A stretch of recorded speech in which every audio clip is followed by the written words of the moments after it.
What is up, my guys and gals? It's your boy SSJ Ryaku.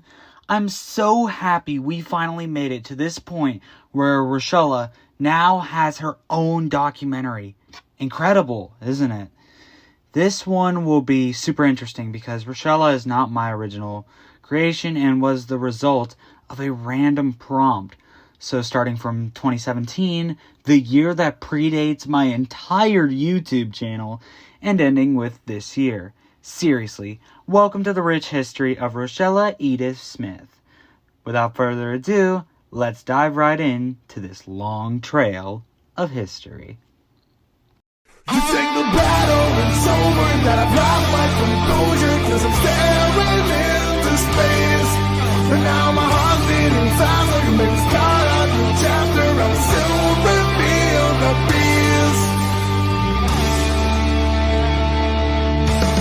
There's a beast in my soul and it wants to evolve. Can't pushing me so I can end it.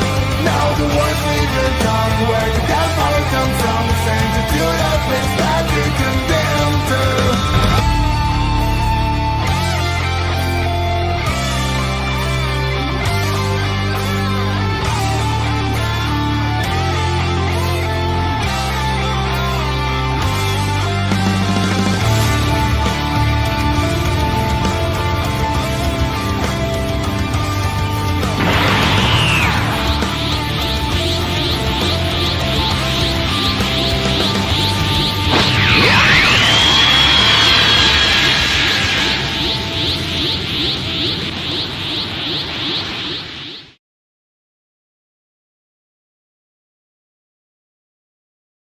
Donovan Hutchins, also known as DH Archive, is an artist on Tumblr and the original creator of Rochella.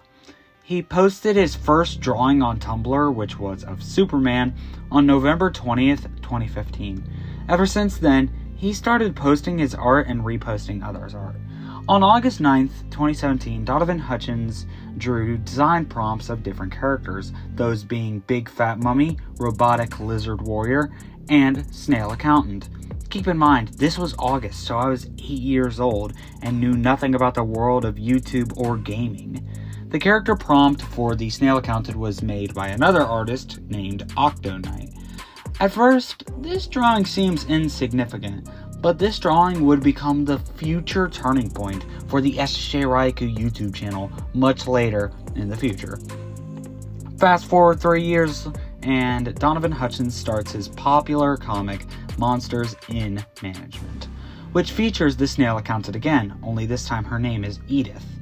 In the comic, Edith is getting interviewed by Brutus, the head of Grimco, and the interview goes well until the district manager, Nightingale, shows up. Nightingale is rude, cocky, and smug, which leads Edith to leave, as she says, "This is ridiculous. I can take my business elsewhere. I was trying to help you out, but it sounds like you and the yokels here should be right at home." After that, Edith would silently vanish, never to be seen again. That is, until... I do not remember the exact day, but I do remember exactly how I found the Snail Accountant art. Unfortunately, I could not find the exact website, but I remember was one day I was scrolling through Google Images and that's how I found the art. I eventually tracked down the original creator, that being Donovan Hutchins, and found his Adobe portfolio. I found his email, but at the same time I was too anxious to ask him if he'd let me use his design for the character. So, how did I solve my problem of anxiousness? I waited it out. However, it was during this wait that I wrote up the character. On April 2nd, 2024, I'd officially create Rochella as a bot on Joyland.ai, but keeping her private. I absolutely fell in love with writing the character, making her grumpy but sweet as possible. When writing her, I didn't really give her much of a personality description, just describing her as a kudere of sorts. To explain, a kudere is a character who is outwardly cool, calm, reserved, and expressionless, but secretly harbors a hidden, caring, and affectionate side. Though, one could say I gave her a bit of a tsundere personality as well. After a few days on April 5th, I had finally worked up the courage to email Donovan Hutchins. For my email, I said, "Hey there, my fair man. I'm a small YouTuber by the name of SSJ Ryaku, and I'd like to ask you something. You made a drawing by the name of Snail Accountant. If I may ask, can I use this character? I really like her design and would like to turn her into a full-on character. Sincerely, SSJ Ryaku." Unfortunately for me, Mr. Hutchins would never answer me, leaving me anxious and silent. Eventually, after a few months of stewing in my own nervousness, I reached out again, sending the exact same message, with the only difference being I included a picture of the art. I waited, and to my surprise, he granted me permission for the design. I cannot express enough how much I was over the moon. I told everyone I knew about this, calling it a major SSJ Ryaku W. I did not hesitate. I went on to write a script, and she would make her world premiere on September 7th, 2024. This was extremely interesting to me because I didn't become friends with Black Fox Studios until 4 days afterward, which is an insane coincidence to me.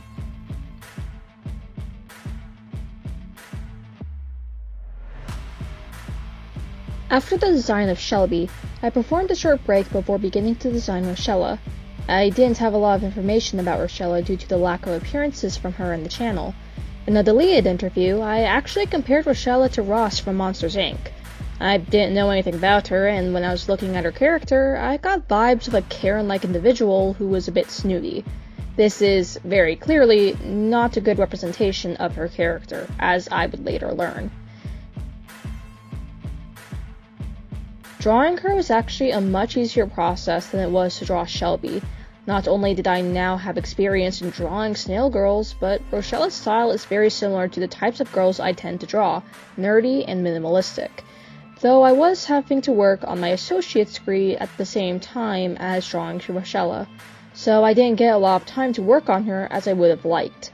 However, once I had her neutral sprite finished, the process sped up like crazy, as I could essentially just slap a new face and arms onto the neutral sprite and call it a day. Except for her calculating sprite, where I had to draw a calculator for her, which is when I learned I'm garbage at drawing props. I actually had to redraw her shell sprite thanks to me being a moron and forgetting to remove the white background in Clipart Studio, which made it a non-transparent PNG. So I had to redraw that, and in the process created her Karen sprite.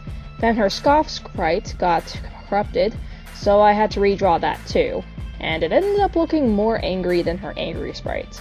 Honestly, the most challenging part of her design was figuring out which blouse to use. We were torn between her original blouse and the blouse worn by Sayori in Doki Doki Literature Club. Eventually, we decided on Sayori's blouse. Overall, I quite enjoyed Rochella. I still don't know much about her, but from what I do know, her character seems right up my alley. I have made several intelligent characters, one of which even being a PA, but I never did make a kudere-like character before. Most of my characters are more comparable to timid schoolgirls than office workers, so creating a character who is more serious and mature was a fun challenge, especially since I'm big on trying to incorporate one's nature into their appearance as much as possible. Though I didn't have as much time to get attached to her through drawing, because again, I was working on my associate's degree at the same time as drawing her. I did enjoy the process though. It was definitely easier than Shelby's by a mile.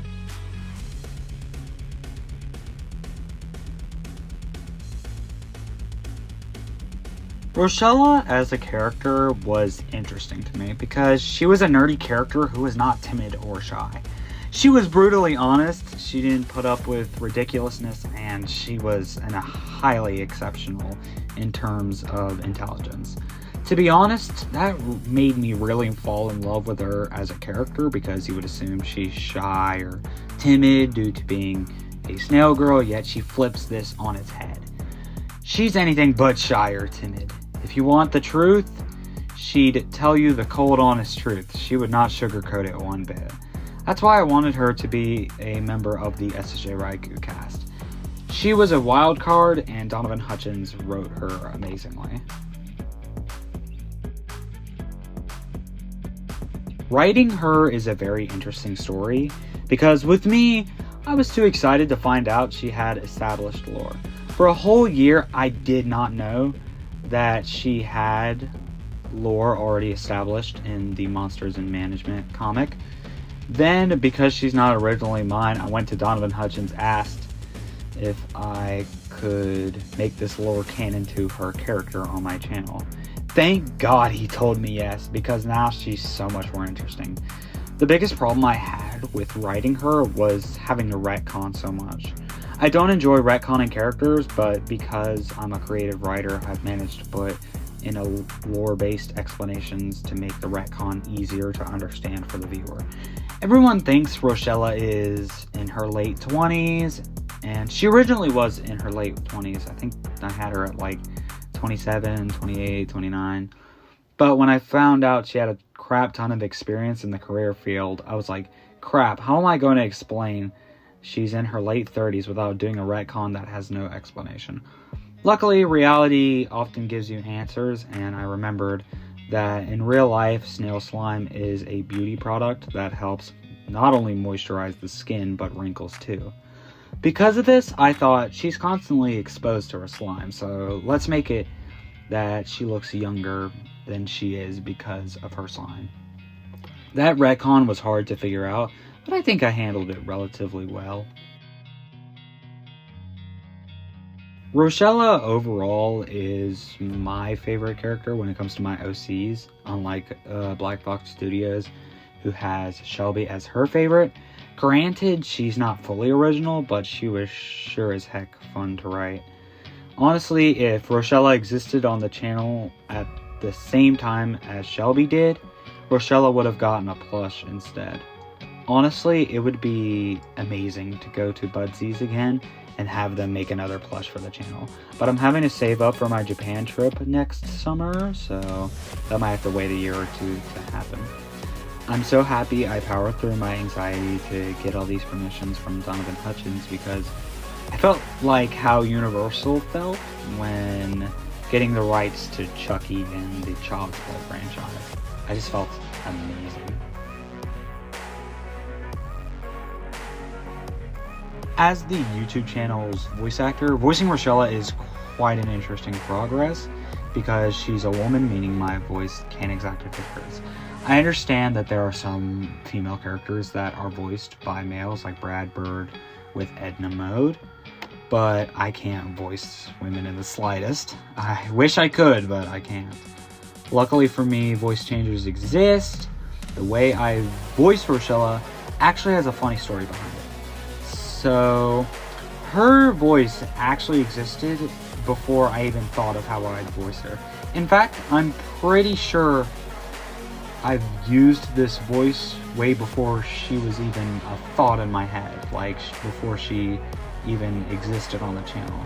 You see, my dad often complains every time he eats a sugary treat, saying something like, "Ugh, I'm such a fat cow." However, to tease him, I made an exaggeration of his voice where I'd draw out the words and do sort of an emo-esque voice where I'd go, "Ugh, I'm such a fat cow." I remember I had custom made a voice for Rochella on 11 Labs like I did for Shelby. And recently, 11 Labs added the voice changer feature to their website, so now I can voice act Rochella instead of just using text-to-speech, like I did with Shelby. When using my impression of my dad's complaining, I thought it's a bit too slurred. So I made it less slurred, but it still is a bit slurred.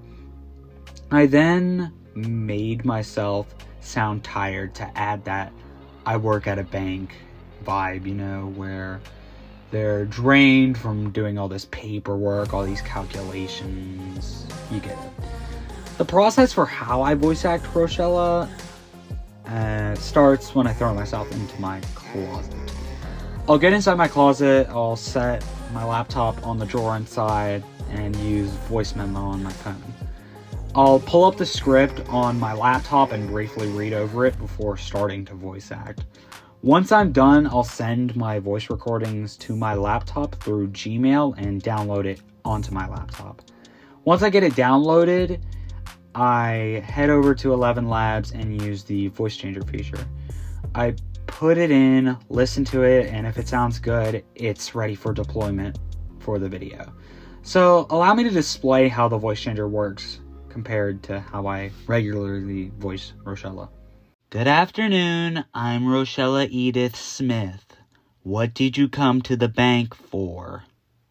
Good afternoon, I'm Rochella Edith Smith. What did you come to the bank for? So yeah, that's how I capture Rochella's voice without being able to sound like a woman. Pretty cool, huh? This journey with Rochella's character is amazing, and I'm so happy we finally got a chance to do this. I've wanted to bring Rochella into the spotlight for so long because I just love her as a character, and I think she deserves as much spotlight as she can get. It absolutely warms my heart to finally give her the spotlight she deserves. I hope you all enjoyed this video essay on my favorite OC and co-mascot, and this is SSJ Ryaku signing off. Peace!